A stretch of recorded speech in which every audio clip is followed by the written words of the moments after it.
আসসালামু আলাইকুম রহমতুল্লাহি ওবরকাতুহু। সম্মানিত দর্শক, বাংলাদেশের গুপ্তদল কে বা কারা, এটি এখন ওপেন সিক্রেট। মোটামুটি আপনি আমি সবাই জানি। আর এই গুপ্তদল কি করতে পারে, কতটা উপকার করতে পারে, কতটা ক্ষতি করতে পারে, কতটা ভালোবাসতে পারে, কতটা রগ কাটতে পারে, কি সর্বনাশ করতে পারে, সব মোটামুটি আমরা বুঝে গেছি। এই গুপ্তদল তারা কিভাবে একটি সরকারকে পরাজিত করতে পারে, ক্ষমতা থেকে উচ্ছেদ করতে পারে, সরকারকে বিপদে ফেলতে পারে, একটি নির্বাচনকে ম্যানিপুলেট করতে পারে এবং আরও অনেক কিছু, যাকে 1971 সনে আমাদের মহান মুক্তিযুদ্ধের সময় এই বাংলাদেশের রাজনীতি, অর্থনীতি, জীবন, জীবিকা, নারীর ইজ্জত, সম্ভ্রম, মান, মর্যাদা তছনছ করে দেওয়ার যে বিশ্ব রেকর্ড তৈরি করেছিল, সেই গুপ্ত শক্তি সম্পর্কে এই মুহূর্তে বাংলাদেশে যদি সবচেয়ে বেশি সন্ত্রস্ত থাকেন কেউ, তিনি হলেন জনাব তারেক রহমান, মাননীয় প্রধানমন্ত্রী। ক্ষমতায় আসার আগে তিনি একাধিকবার এই গুপ্ত শক্তি সম্পর্কে সতর্ক করেছেন জাতিকে। তিনি তন্ন তন্ন করে খোঁজার চেষ্টা করেছেন যে তার আশেপাশে কারা কারা গুপ্ত শক্তি আছে, এবং তিনি জানেন, খুব ভালো করে জানেন, যে তার একেবারে কিচেন ক্যাবিনেট থেকে শুরু করে তার মন্ত্রিপরিষদ, তার সংসদ, তার পারিষদ, সব জায়গাতে গিজ গিজ গিজ গিজ করছে গুপ্ত শক্তি। বিএনপির একজন অন্যতম বুদ্ধিজীবী সিনিয়র সাংবাদিক এম এ আজিজ টেলিভিশন টক শোতে প্রায়ই তিনি আমার সঙ্গে থাকেন এবং অত্যন্ত জনপ্রিয় বক্তা। তিনি বেশ স্পষ্ট করে বলেছেন যে তার সন্দেহ এবং তার ভয়, তার আতঙ্ক, যে বিএনপির মধ্যে কম করে হলেও 20% গুপ্ত শিবির আছে। আল্লাহ ভালো জানেন। এখন রাজনীতিতে যা কিছু আছে, মানে যা কিছু হচ্ছে, যা কিছু হবে, সব কিছুই আগামীতে গুপ্ত শক্তি দ্বারা নিয়ন্ত্রিত হবে, এতে কোনো সন্দেহ নেই।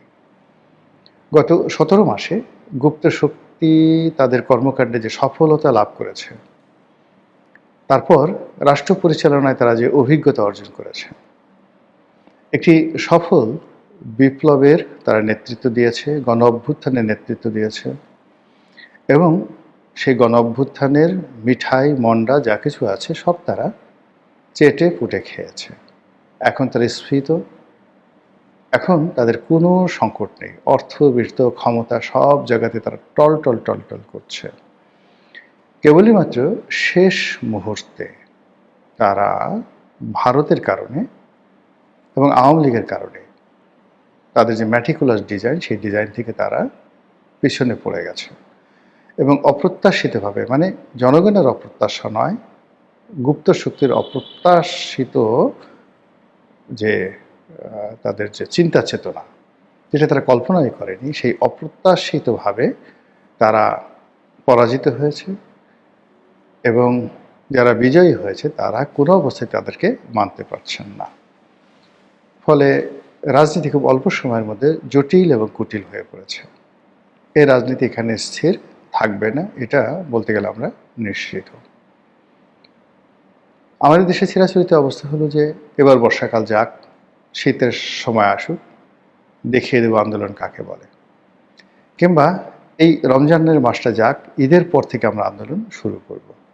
বাংলাদেশে এই মুহূর্তে এমনি ত্রাহি ত্রাহি অবস্থা চলছে। এবারের যে ঈদ, এবারে যে রমজান, এটা নানা কারণে আমাদের এই ঈদ এবং রমজানটি শ্রেষ্ঠতর হতে পারত।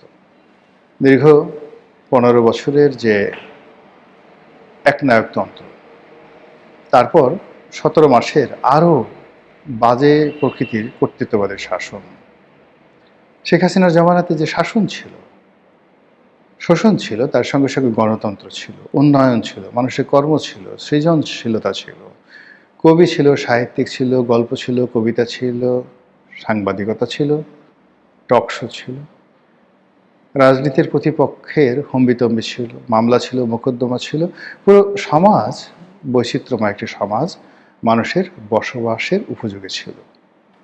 কিন্তু ডক্টর মোহাম্মদ ইউনূসের জমানা 17 মাস আমাদের সব কিছু তছনছ করে দিয়েছে।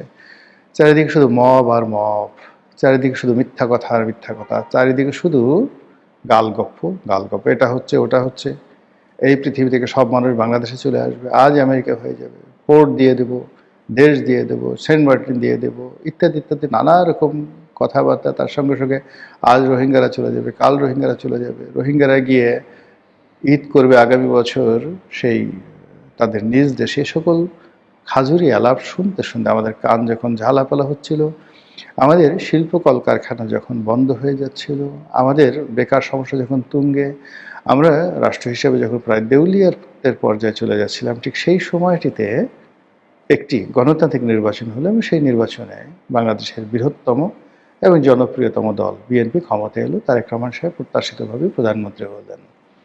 এর চেয়ে আনন্দের কি হতে পারে? কিন্তু আমরা স্বস্তি পাচ্ছি না, অনেকগুলো কারণ।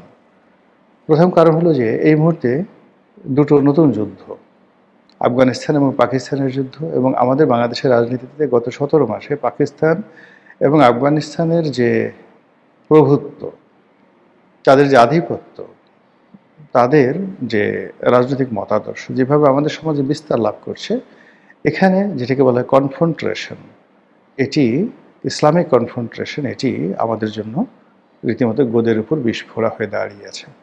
আমাদের দেশে এক ধরনের বা এক শ্রেণীর ইসলামপন্থী রয়েছেন যারা সদল বলে আফগানিস্তানে গিয়েছেন, আফগানিস্তানের যারা হর্তাকর্তা ব্যক্তি, তালেবানদের হর্তাকর্তা ব্যক্তি, তারা বাংলাদেশে এসেছেন এবং এই দেশটিকে একটি তালেবানি এমিরেট বা তালেবানি রাষ্ট্র করার জন্য অনেক মানুষ চেষ্টা করেছেন। অন্যপক্ষ এই রাষ্ট্রকে একটি পাকিস্তানের মতো করে, একটা পাকিস্তানকে রোল মডেল বানিয়ে এই রাষ্ট্রকে পাকিস্তানের আদলে গড়ে তোলার জন্য গত 17 মাসে চেষ্টা করেছে। এর বাইরে আরেকটি পক্ষ যারা এটাকে আমেরিকা বানাতে চেয়েছে, আবার আরেকটি পক্ষ এটিকে একটি Yunus land, the land of Yunus, এরকম তৈরি করার চেষ্টা করেছে। কিন্তু কোনোটার সফলতা আমরা পাইনি, বরং প্রতিটি কাজ করতে গিয়ে রাষ্ট্রের অর্থ গেছে, ক্ষমতা গেছে, বিত্ত গেছে, বৈভব গেছে, সব কিছু তছনছ হয়ে গেছে। এবং এইগুলো হওয়ার পর যখন নতুন সরকার এলো, তখনই আফগানিস্তান পাকিস্তানের যে যুদ্ধ সেটা শুরু হলো। আফগান এবং পাকিস্তানের যে যুদ্ধ, সেই যুদ্ধের প্রেক্ষিতে আমাদের দেশে যারা অতি উৎসাহী যে সকল ইসলামপন্থী রয়েছেন, পাকিস্তানপন্থী রয়েছেন, আফগানপন্থী রয়েছেন, তাদের মধ্যে নিঃসন্দেহে কোলাকুলি হবে না, তাদের মধ্যে চুমোচুমি হবে না, তাদের মধ্যে মুসাহাফা হবে না, তাদের মধ্যে বিয়ে শাদী হবে না। তাদের মধ্যে যা হবে আশা করতে পারেন, আশঙ্কা করতে পারেন, এটি পাকিস্তান আফগান সীমান্তে যা হচ্ছে অনুরূপ কিছু একটা হবে। এটা হলো বর্তমান সরকারের জন্য একটা মারাত্মক বিপদ, যা কিনা এই সরকারের ঘুম হারাম করে দিয়েছে।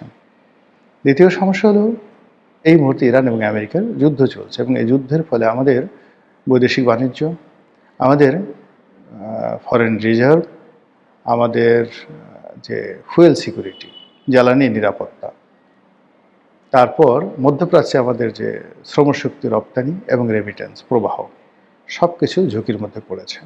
আর ঝুঁকির মধ্যে পড়ে থাকার কারণে এই মুহূর্তে সরকার যে ডেপ্রিসিয়েশনে আছে, অর্থাৎ সরকার যে পরিমাণ টাকা আয় করছে, সেই টাকা দিয়ে সরকারের কর্মকর্তাদের বেতন ভাতা দেওয়াটাই সরকারের জন্য দুঃসাধ্য হয়ে পড়েছে। কিন্তু আমাদের দেশে যে পরিমাণ বেতন যায়, তার চেয়ে অনেক বেশি পরিমাণ অর্থ এই যে বিভিন্ন সময় আমরা বিদেশ থেকে ঋণ করেছি, সেই ঋণ পরিশোধ করতে হয় বৈদেশিক মুদ্রায়।